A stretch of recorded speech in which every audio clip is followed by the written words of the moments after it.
প্রিয় শিক্ষার্থী, আমি শফি মোহাম্মদ নবী, সহকারী শিক্ষক বাংলা, গাইবান্ধা সংযুক্ত বালক বিদ্যালয় গাইবান্ধা। আজকের ক্লাস 8 এর ব্যাকরণ ক্লাসে তোমাদের স্বাগত। তোমরা এখানে দুটো ছবি দেখতে পাচ্ছ। একটাতে শালিক পাখি যেখানে ঝগড়া করতেছে, আর এখানে দুটো পাখি যারা মিলন অবস্থায় আছে, তাদের মধ্যে কোনো ঝগড়া দেখতে নেই। এই মিলন বিষয়ে তোমাদের একটা পাঠ আছে, তোমরা অবশ্যই বলতে পারবে যে এই পাঠটা কি। অবশ্যই ব্যাকরণের এই মিলন বিষয়ে একটা পাঠ আছে, সেটা হলো সন্ধি। এখানে আমরা একটা সন্ধি দেখতে পাচ্ছি, বাংলাদেশ এবং গণপ্রজাতন্ত্রী বাংলাদেশ সরকার এবং ভারতের সরকারের মধ্যে একটা সন্ধি হচ্ছে। এখানে একটা বিষয় দেখো যে দুইজনের মধ্যে সন্ধি আছে, প্রথম জন ডান হাত দিয়েছেন আর দ্বিতীয় জন বাঁ হাত দিয়েছেন। তাহলে এখান থেকে আমরা মূলত জানবো যে সন্ধি মানে হলো মিলন। কোন মিলন? যে প্রথম শব্দের শেষ ধ্বনি আর শেষ শব্দের প্রথম ধ্বনি। আমরা একটু বোর্ডে দেখি যে এখানে একটি আমরা একটু বোর্ডে লক্ষ্য করে দেখবো যে এখানে একটা সন্ধির বিশ্লেষণ আমি দিয়েছি। বিদ্যা সংযোগ আলয় বিদ্যালয়, আমরা যোগ বলতে পারি যে বিদ্যা যোগ আলয় সমান বিদ্যালয়। তাহলে বিদ্যা শব্দটা যদি আমরা বিশ্লেষণ করি, তাহলে তোমরা দেখতে পারবে অনেকগুলো ধ্বনি আছে এখানে। যেমন আছে ব আছে, রস্বই আছে, দ আছে, জ আছে, সরা আছে, তারপরে যোগ। আলয়ের আবার অনেকগুলো ভাগ আছে, কি আছে? আ আছে, ল আছে, অ আছে, জ আছে, অ আছে। তাহলে সন্ধি যখন হবে মূলত সন্ধিটা আমরা দেখতেছি যে এখানে সন্ধি অনেকগুলো ধ্বনি থাকলেও মূলত সন্ধি হচ্ছে হলো এই বিদ্যার শেষ ধ্বনিটা আ আর আলয়ের প্রথম ধ্বনিটা হলো আ। তাহলে এই সন্নিহিত বা পাশাপাশি দুটি ধ্বনি মিলনের নামই হলো সন্ধি। শিক্ষার্থী, তোমরা সন্ধির প্রকারে সন্ধি ভাষাগত দিক থেকে দুই প্রকার, একটা হলো স্বরসন্ধি, একটা হলো বাংলা সন্ধি, একটা হলো তৎসম সন্ধি। বাংলা সন্ধিকে আমরা দুই ভাগে ভাগ করতে পারি, একটা স্বরসন্ধি, একটা হলো ব্যঞ্জন সন্ধি। আর তৎসম সন্ধিকে আমরা তিন ভাগে ভাগ করতে পারি, একটা হলো স্বরসন্ধি, একটা হলো ব্যঞ্জন সন্ধি, একটা হলো বিসর্গ সন্ধি। এখানে একটা বিষয় লক্ষ্য করে দেখো তোমরা যে বাংলা সন্ধিতে বিসর্গ সন্ধি নেই। তাহলে মনে রাখতে হবে যে বিসর্গ সন্ধি তৎসম সন্ধির অন্তর্গত। আবার বিসর্গটা যদি ব্যঞ্জন বর্ণ, তাহলে এই বিসর্গটা ব্যঞ্জন সন্ধির অন্তর্গত হয়। তাহলে আমরা এ থেকে জানতে পারবো যে বাংলায় কোন সন্ধি নেই, বিসর্গ সন্ধি নেই। আর বিসর্গ সন্ধি কোন সন্ধির অন্তর্গত? অবশ্যই তৎসম সন্ধির অন্তর্গত। এখন তোমরা সন্ধির সংজ্ঞা বিষয়কে দেখো। এ আছে যে পাশাপাশি অবস্থিত দুটি ধ্বনির মিলনের ফলে যদি একটি ধ্বনির সৃষ্টি হয়, তবে তাকে সন্ধি হবে। যেমন নীল যোগ অচল সমান সমান নীলাচল। এখানে একটা বিষয় দেখো যে পাশাপাশি অবস্থিত। আমি আগে বলেছি যে মিলন শুধু হবে পাশাপাশি। যেমন ল আছে, তাহলে লয়ের শেষের ধ্বনিটা হলো অ আর অচলের প্রথম ধ্বনিটা হলো অ। এই দুটো ধ্বনির মিলনে আ হয়েছে, তাহলে এটাই হলো সন্ধি। তাহলে স্বরসন্ধির সংজ্ঞা আমরা দেখবো যে স্বরসন্ধির সঙ্গে স্বরধ্বনির মিলনে যে সন্ধি হয় সেটাই হলো স্বরসন্ধি। যেমন আমরা এখানে দেখবো যে সোনা যোগ আলি, তাহলে সোনার শেষে আকার, আলির প্রথমে আকার, দুটো মিলে হয়েছে আকার, এটাই হলো স্বরসন্ধি। আমরা এখন ব্যঞ্জন সন্ধির সংজ্ঞাটা দেখব। ব্যঞ্জন সন্ধির সংজ্ঞা যে স্বরসন্ধির সঙ্গে ব্যঞ্জন সন্ধি, কিংবা ব্যঞ্জন সন্ধির সঙ্গে ব্যঞ্জন সন্ধি, অথবা ব্যঞ্জন সন্ধির সঙ্গে স্বরসন্ধি। তাহলে যে মিলনে যে সন্ধি হয় সেটাই স্বরসন্ধি, ব্যঞ্জন সন্ধি। ব্যঞ্জন সন্ধির একটা বিষয় জানবে যে ব্যঞ্জনে মূলত তিন প্রকারের সন্ধি হয়। স্বরের সাথে ব্যঞ্জন, ব্যঞ্জনের সাথে ব্যঞ্জন, অথবা ব্যঞ্জনের সাথে স্বর। তার মানে ব্যঞ্জন সন্ধিতে অবশ্যই ব্যঞ্জন বর্ণ লাগবে। এখন তোমরা পরের বিষয়টা লক্ষ্য করো। একটা গানের কলি, একটা চলচ্চিত্রের গানের কলি। গানের কলিটা হলো মূলত এইটাই যে বিদ্যালয় মোদের বিদ্যালয়, এখানে জ্ঞানের আলোর মশাল জেলে হয় রে সূর্যোদয়। এটাকে যদি আমরা এইভাবে না বলে প্রথম ভাবে বলি, প্রথম লাইনে বলি যে বিদ্যালয় মোদের বিদ্যালয়, এখানে জ্ঞানের আলোর মশাল জেলে হয় রে সূর্য উদয়। তাহলে এই শিক্ষার্থীরা তোমরা এই দুটো কলির মানে গানের কলির মধ্যে কোন বিষয়টাকে তোমরা বেশি প্রাধান্য দিবে? অবশ্যই নিচেরটা। কারণ কি যে এখানে শব্দ সংখ্যা বেশি, আবার উচ্চারণে অসুবিধা, আবার আমরা যখন গানের সুর লয় তালের ক্ষেত্রে আমরা দেখবো তখন অপেক্ষা কিন্তু এটাকেই আমরা বেশি পছন্দ করি। কারণ কি? কারণ আমরা তোমরা পরে দেখো যে সন্ধির সুবিধাগুলো আসলে কি কি। সন্ধির সুবিধাগুলি দেখো যে সন্ধির ফলে নতুন নতুন শব্দের সৃষ্টি হয়। যেমন ওখানে ছিল বিদ্যালয়ের মধ্যে বিদ্যালয়, এর পরবর্তীতে দিয়েছি আমরা বিদ্যালয়, তাহলে একটা নতুন শব্দের সৃষ্টি হলো। আর কথা বলার সময় শব্দের উচ্চারণ সহজ হয়, যে বিদ্যালয়, কিন্তু আমরা যদি বলি বিদ্যালয় তখন অপেক্ষাকৃত সহজ হচ্ছে আমাদের উচ্চারণটা। আবার ভাষা সংক্ষিপ্ত হয়, উপরের লাইনটা যখন আমরা বিদ্যালয়ের মধ্যে বিদ্যালয়, তখন অনেকগুলো শব্দ আছে, কিন্তু পরেরটাতে আমরা দেখেছি শব্দ সংখ্যা অনেক কমে এসেছে এবং শুনতেও ভালো লাগে। তাহলে সন্ধির সুবিধাগুলো আমরা আবার বলি, যে সন্ধির ফলে নতুন নতুন শব্দের সৃষ্টি হয়, দ্বিতীয়ত কথা বলার সময় শব্দের উচ্চারণে সহজ হয়, তৃতীয়ত ভাষা সংক্ষিপ্ত হয়, আর চতুর্থত শুনতে ভালো লাগে। এটাই হলো সন্ধির সুবিধা। তাহলে আমরা সন্ধিতে কয় ধরনের পরিবর্তন হয় সেটা আমরা একটু দেখবো। যে এখানে আমি দেখেছি যে সন্ধিতে 4 ধরনের পরিবর্তন হয়। কয় ধরনের? 4 ধরনের। কি কি পরিবর্তন? উভয় ধ্বনি মিলে একটি ধ্বনি হয়। যেমন এখানে আছে জল যোগ আশয়, এটা হচ্ছে জলাশয়। তাহলে জলের শেষের ধ্বনিটা হলো অ, আর আশয়ের প্রথম ধ্বনিটা হলো আ, দুটো মিলে হয়েছে অ যোগ আ, কিন্তু সমান সমান আছে অ, মানে এই দুটো ধ্বনি মিলে একটা ধ্বনি হয়েছে। তাহলে উভয় ধ্বনি মিলে একটা ধ্বনি হতে পারে, অথবা একটি ধ্বনি বদলে যায়। কিরকম সেটা? যে উৎ যোগ চারণ সমান সমান উচ্চারণ। এখানে ত আছে, এখানে চ আছে, এখানে দেখো ত পরিবর্তন হয়ে গেছে, চটা দুইবার হয়েছে, তাহলে একটা ধ্বনি বদলে গেছে, যে আর একটা ধ্বনি তৈরি হয়েছে।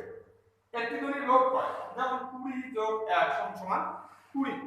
তাহলে 20 তে প্রথম ধ্বনি আছে হলো রস্বই, তারপর আছে এ, কিন্তু 20 কে আমরা দেখব যে এই ধ্বনিটা নেই, কারণ এই ধ্বনিটা লোপ পেয়েছে। এটা এক ধরনের সন্ধির ফলে এটা হয়। আবার উভয় ধ্বনি বদলে নতুন ধ্বনির সৃষ্টি হয়। যেমন আমরা যদি উদাহরণ দেখি, যে মহা যোগ ইস সমান মহেশ, তাহলে মহা আকার যোগ রস্বইকার সমান সমান এ। এখানে মহেশের আকারণে দীর্ঘিকারণে দুটো মিলে হয়েছে এ। তাহলে আমরা 4 ধরনের পরিবর্তন দেখলাম। এখন আমরা বাংলা স্বরবর্ণগুলো একটু লক্ষ্য করি।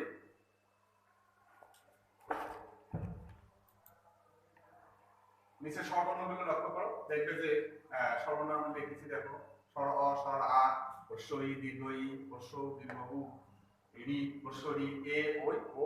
তোমরা একটা বিষয় লক্ষ্য করলে দেখবে যে এই প্রথম যে সারিটা আছে, এই সারি আর এই সারি সাধারণত এগুলো হয় হ্রস্ব স্বর, এটা হলো দীর্ঘ স্বর।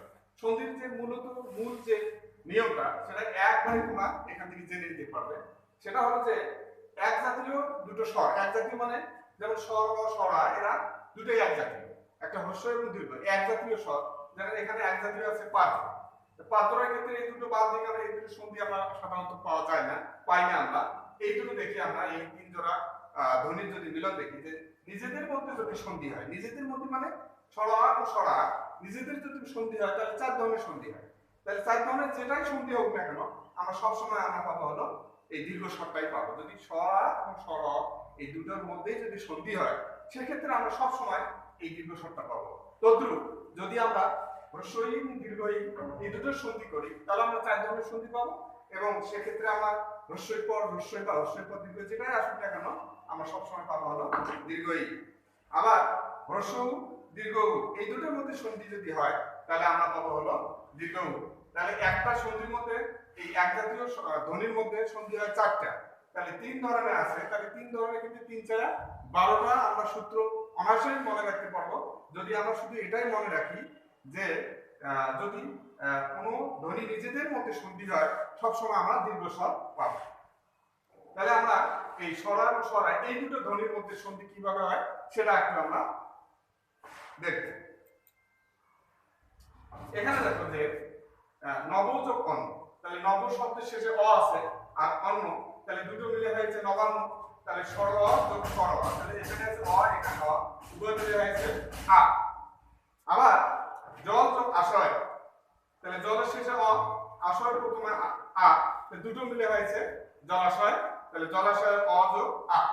আবার আশা যোগ অতীত, আশাতীত, আশার শেষে হলো আধ্বনি, আর অতীতের প্রথম আছে অধ্বনি, দুটো মিলে হয়েছে আধ্বনি। আবার দেখো যে মহা যোগ আশয়, তাহলে মহা শেষে আছে আধ্বনি, আর আশয়ের প্রথম হচ্ছে আধ্বনি, দুটো মিলে কি হয়েছে আধ্বনি। যেমন আমি প্রথমে বলেছি যে এক জাতীয়, এখানে অ এবং আ এই এক জাতীয় ধ্বনি মধ্যে যখন সন্ধি হয়েছে, তখন আমরা চার চার ধরনের সন্ধি পেয়েছি, অ অ অ আ অ আ যেটাই পাই না কেন সন্ধিতে আমার মূলত হয়েছে হলো আ। সেক্ষেত্রে আমরা একবারে সূত্রটা মনে রাখতে পারি যে অকারের পর আকার কিংবা অকারের পর আকার মিলে উভয় ক্ষেত্রে আকার হয়।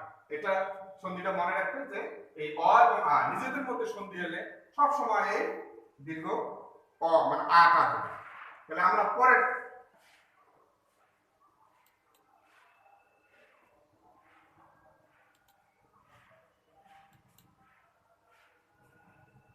এক্ষেত্রে তোমরা লক্ষ্য রাখো যে লক্ষ্য করো যে এবার হলো হ্রস্ব ই এবং দীর্ঘ ই। এই হ্রস্ব ই এবং দীর্ঘ ই এই দুটো ধ্বনি যদি নিজেদের মধ্যে সন্ধি হয় তাহলে কি হয় দেখো, রবি যোগ ইন্দ্র, রবীন্দ্র, রবির প্রথম রবির শেষ ধ্বনি হলো হ্রস্ব ই আর ইন্দ্রের প্রথম ধ্বনি হলো হ্রস্ব ই, দুটো মিলে কি আছে দীর্ঘ ই। আবার দেখো পরি যোগ ইচ্ছা, পরীক্ষা, তাহলে এখানে হ্রস্ব ই যোগ দীর্ঘ ই। আবার মহি যোগ ইন্দ্র, মহিন্দ্র, তাহলে দীর্ঘ ই যোগ হ্রস্ব ই।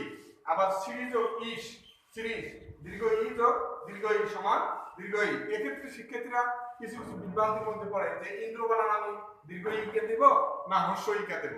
সেক্ষেত্রে আমি তোমাদের বলবো যে ইন্দ্র যদি হয় হ্রস্বকে দিবা, ইকা হলে দীর্ঘিকা দিবা, কারণ এগুলোর একটা আলাদা অর্থ আছে। ইস হলে দীর্ঘিকা দিবা। তাহলে সেক্ষেত্রে আমরা এখন দেখি যে হ্রস্ব ই দীর্ঘ ই নিজেদের মধ্যে যখন সন্ধি হলো, নিজেদের মধ্যে মানে এই হ্রস্ব ই দীর্ঘ নিজেদের মধ্যে দুটো ধ্বনি যখন চার প্রকারের সন্ধি হলো সেক্ষেত্রে আমরা সবসময় কি পেয়েছি দীর্ঘ ইকার পেয়েছি। তাহলে এক্ষেত্রে শিক্ষার্থীরা তাহলে সূত্রটা সহজে মনে রাখবা।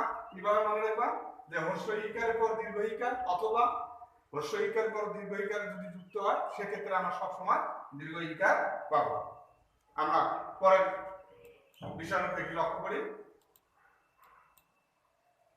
হ্রস্ব উ এবং দীর্ঘ উ। এক্ষেত্রে আমি চারটা সন্ধি বিশ্লেষণ করেছি। এক্ষেত্রে তোমাদের এখন মরু যোগ উদ্যান, তাহলে মরু হ্রস্ব উকার কিন্তু মরু উদ্যানের দীর্ঘ উকার, কারণ এই হ্রস্ব উকার আর পর হ্রস্ব উকার দুটো মিলে হয়েছে দীর্ঘ উকার, এই দেখো দীর্ঘ উকার। আবার লঘু যোগ উর্মি, উর্মি রেব, লঘু উর্মি, হ্রস্ব উকার এবং দীর্ঘ উকার উভয় মিলে কি হয়েছে দীর্ঘ উকার। বধূ যোগ উৎসব, বধুৎসব, দীর্ঘ উকার হ্রস্ব উকার দীর্ঘ উকার। আবার কি আছে ভূ যোগ ঊর্ধ্ব, কি হয়েছে ভূর্ধ্ব, তাহলে দীর্ঘ উকার সমান দীর্ঘ উকার। এক্ষেত্রে আমরা আবার ওই আগের সন্ধিগুলোর মতো বলতে পারি যে কোনো এক জাতীয় দুটো ধ্বনি যদি নিজেদের মধ্যে সন্ধি হয় সবসময় দীর্ঘ স্বরটাই হবে। যেমন হ্রস্ব দীর্ঘর মধ্যে সন্ধি হওয়ার পর দীর্ঘ স্বরটা আমরা পেয়েছি। আমরা পরের বিষয়টাতে যাই। এখন যে আমরা বলেছি যে এক জাতীয় ধ্বনি সবসময় সন্ধি হয়, কিন্তু সবসময় করে এক জাতীয় হয় না। তাহলে এখানে দেখো হ্রস্ব স্বরেয়া হ্রস্ব এবং দীর্ঘ, এখানে এই দুটো ধ্বনির সাথে এই দুটো ধ্বনির সন্ধি হতে পারে। সেক্ষেত্রে আমরা লক্ষ্য করবো যে যেমন স যোগ ইচ্ছা, তাহলে স এর শেষে ক ধ্বনি আছে আর ইচ্ছার প্রথম কি আছে ই ধ্বনি, তাহলে স্বরেয় যোগ হ্রস্ব ই, এই যে স্বরেয় যোগ হ্রস্ব ই, তখন কি আসতেছে একার। আবার দেখো যথা যোগ ইষ্ট, আকারের পর হ্রস্ব ইকার কি হয়েছে একার। এইভাবে আমরা যদি সবকটা সন্ধি লক্ষ্য করি যে স্বরেয় কিংবা স্বরের পর হ্রস্ব কিংবা দীর্ঘ যেটা আসুক না কেন সবসময় সন্ধিতে আমরা একার পাবো। সেক্ষেত্রে তোমার এই সূত্রটা আগের মতোই মনে রাখলেই হবে যে অ আয়ের পর হ্রস্ব ইকার বা দীর্ঘ ইকার যেটা আসুক না কেন সন্ধিতে সবসময় আমরা পাবো হলো একার। আমরা পরের বিষয়টা লক্ষ্য করি যে আগে দেখলাম হ্রস্বের দিকে, এবার কি এসেছে হ্রস্ব দীর্ঘ। সেক্ষেত্রে তোমরা বিষয়টাতে ধারাবাহিকভাবে দেখো যে আগে স্বরে সরাতে হ্রস্ব দীর্ঘ হলে এ, কিন্তু স্বরে সরাতে হ্রস্ব দীর্ঘ হচ্ছে ও। এটাও ধারাবাহিকভাবে তোমরা মনে রাখবে। যেমন একটা উদাহরণ বুঝাই দিচ্ছি, যেমন সূর্য যোগ উদয়, সূর্যতে আছে সূর্যের শেষে অ, তাহলে অ উদয় হ্রস্ব উভয় মিলে লেখা হয়েছে ওকার। এখানে দেখো স্বরেও কিংবা স্বরের পর হ্রস্ব কিংবা দীর্ঘ যেটা আসুক না কেন সন্ধিতে আমরা পেয়েছি ওকার। তাহলে সূত্রটা তোমরা সহজে মনে রাখতে পারবে। আমরা পরের সূত্রে যাই, যেমন সাথে রিকার, রিকারের ক্ষেত্রে দেখো যে দেব যোগ ঋষি, দেবর্ষি, দেব শেষে কি আছে অ, ঋষির প্রথম আছে রি, তাহলে অ যোগ রি সমান সমান আছে দেবর্ষি, রেপ হয়েছে, রেপটাকে র, তাহলে রটাকে এইভাবে লেখা যায় না যেহেতু হর্ষস্থ র আছে, এই জন্য আমরা স্বরেও দিয়ে রেখেছি কি হয়েছে অ। তারপর রাজর্ষি কি আছে রাজর্ষি। তো রাজর্ষির ক্ষেত্রে আমরা দেখো আকার পর ই আসে কি হয় অর। আবার দেখো শীত যোগ ঋত, এখানেও অকারের পর রি আছে, কিন্তু রি থাকলে আবার কি আছে ঋত আছে। যদি ঋত শব্দে রি থাকে, স্বরের কিংবা স্বরের পর ঋত শব্দে রি থাকে, তাহলে এই দুটো মিলে আমরা পাবো হলো আর। যেমন ক্ষুধার্ত ঋত, আমরা বলবো কি ক্ষুধার্ত, তাহলে স্বরের পর ঋত হয়েছে, উভয় মিলে আর হয়েছে। তাহলে আমরা এখানে সূত্রটা একটু ব্যতিক্রম, যে স্বরের পর যদি রি থাকে হবে অ, আর স্বরের পর যদি ঋতু থাকে তাহলে হবে আর। তোমরা এই বিষয়টা আবার আমি তোমাদের বলছি, তোমরা একটু লক্ষ্য করো যে এখানে আমি স্বরবর্ণগুলো লিখেছি, এটা জোড়া জোড়া জোড়া এবং জোড়া জোড়া কিছু স্বরবর্ণ আছে। আমি তোমাদের বলেছি যে প্রতিটা একই প্রকারের ধ্বনি যদি নিজেদের মধ্যে সন্ধি হয় সবসময় দীর্ঘ স্বর হয়। যেমন তাহলে স্বরের মধ্যে হবে স্বরে, এক্ষেত্রে হ্রস্ব দীর্ঘ হবে দীর্ঘ, হ্রস্ব দীর্ঘ হবে দীর্ঘ, এগুলো সন্ধি পাওয়া যায় না। এখন আমরা যে সন্ধিগুলো বিশ্লেষণ করলাম, এখন তোমরা দেখো যে এগুলো আমরা যদি বিশ্লেষণ করি তাহলে তোমরা বলতে পারো কিনা যে এগুলো কোন প্রকারের সন্ধি এবং এর সূত্রটা কি। প্রথমে আছে হলো হিমাচল। তাহলে হিমাচলে তোমরা দেখো যে হিমাচলে সন্ধি বাঙালি কি হয়, সন্ধি বাঙালি হয় হলো হিম যোগ অসল, বিচ্ছেদ করলে হয় হিম যোগ অসল। তাহলে হিম যোগ অসল, হিম যোগ অসল, এখানে অনেকে বলে থাকে আসল, আসল হবে না, অসল মানে পাহাড়, হিম যোগ অসল মানে ঠান্ডা পাহাড় হিমাচল। তাহলে এখন তোমরা বলো তো যে এটা কোন সন্ধির মধ্যে পড়ে গেছে, কোন সন্ধি সূত্রের মধ্যে। তোমরা দেখো যে হিম এখানে কি আছে অ, আবার অসলের প্রথমে কি আছে অ। তাহলে আমি বলেছি যে নিজেদের মধ্যে সন্ধি হলে, যেমন তাহলে দুটোই অ, তাহলে নিজেদের মধ্যে সন্ধি হলে তাহলে সন্ধিটা কি হবে এই আ হবে। বুঝতে পারছো যে নিজেদের মধ্যে, যেমন হিমের আছে অ আর অসলের অ, তাহলে এইটা, তাহলে এই দুটো ধ্বনি যদি সন্ধি হয় তাহলে সেক্ষেত্রে আমরা পাবো হলো আ। আবার নিচে দেখো পৃথিবীর স্বর, পৃথিবীর স্বর শব্দটা যদি আমরা বিশ্লেষণ করি তাহলে পৃথিবী যোগ ঈশ্বর, পৃথিবী যোগ ঈশ্বর। তাহলে পৃথিবীর শেষের ধ্বনিটা কি দীর্ঘ ই, ঈশ্বরের প্রথম ধ্বনিটা কি দীর্ঘ ই। তাহলে কোথায় আমরা পাবো এই যেটা পাবো। তাহলে একই যদি ধ্বনি যদি দুবার সন্ধি হয় সেক্ষেত্রে আমরা বলেছি কোনটা পাবো, আমরা সবসময় পাবো হলো দীর্ঘ ইকার পাবো। তাহলে এটার সূত্রটা কি হবে যে দীর্ঘ ইকার, পৃথিবীর দীর্ঘ ইকার যোগ দীর্ঘ ইকার, উভয় মিলে হয়েছে দীর্ঘ ইকার। আবার কি আছে কটূক্তি, কটূক্ত মুক্তি, কটূক্তি। তাহলে কটূক্তি, তাহলে কটু যোগ উক্তি কি হবে কটূক্তি, এখানে আছে কটূক্তি। তাহলে কটু যোগ উক্তি কটূক্তি। আমরা তাহলে কটু যোগ উক্তি, তাহলে কটুতে শেষের ধ্বনিটা কি আছে হ্রস্ব উ, আর উক্তির প্রথম ধ্বনিটা কি আছে দীর্ঘ উ।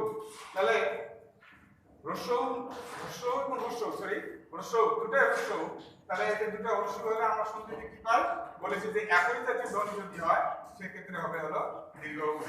আবার দেখো ভূ যোগ ঊর্ধ্ব, তাহলে আমরা এটা উল্টো করে দিয়েছি যে ভূ যোগ ঊর্ধ্ব কি হবে ভূ যোগ ঊর্ধ্ব। তাহলে এখানে কি আছে দীর্ঘ উকার, এখানে কি আছে দীর্ঘ উকার। তাহলে আমরা দীর্ঘ উকার এই দীর্ঘ উকার দুটো পেয়েছি। তাহলে আমরা কি একই জাতীয় দুটো ধ্বনি যদি হয় সেক্ষেত্রে আমরা পাবো হলো দীর্ঘ উকার। তাহলে এটা সন্ধি বিচ্ছেদ করা আছে, তাহলে সন্ধিটা কি হবে ভূ যোগ ঊর্ধ্ব, ভূর্ধ্ব সমান ভূ। প্রিয় শিক্ষার্থীরা, তোমরা এই অষ্টম শ্রেণীর তোমরা 5 নম্বর সূত্র পর্যন্ত পড়বে এবং সন্ধির যে বৈশিষ্ট্য, সন্ধি কেন হয়, আমরা কোন ক্ষেত্রে সন্ধি করব, সন্ধির সুবিধাগুলো কি কি, আর এই 5 নম্বর সূত্র পর্যন্ত তোমরা পড়বে। পরবর্তী ক্লাসে আমরা বাকি বিষয়টা নিয়ে আল্লাহ হাফেজ।